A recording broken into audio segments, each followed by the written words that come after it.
My biggest healing moment in my life really was in a long-term childhood trauma group that I often reference when I was about 20.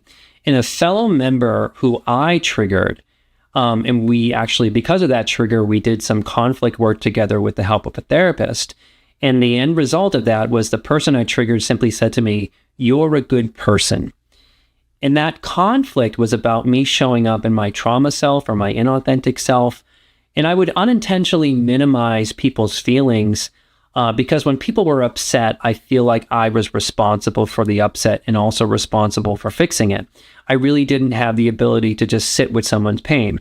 I would try to immediately get you out of that pain, which really invalidates your pain to begin with. So conflict can be terrifying, but in safe places with a skilled group therapist, like I mentioned, can really lead to some powerful changes in authenticity. So hearing "you're a good person" really changed my life because I had this really unconscious assumption that I was not a good person, unnamed, never really thought about it.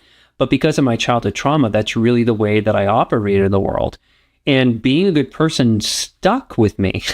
And it's like I had new info that changed everything in my life. And it says a lot about what happens to someone who grows up in childhood trauma that's incredibly shame-based, having no concept of goodness or power. Power is the byproduct of our goodness. And that's often the problem, where we're missing huge chunks of foundation inside that will get us through life in a good way, of being a good person.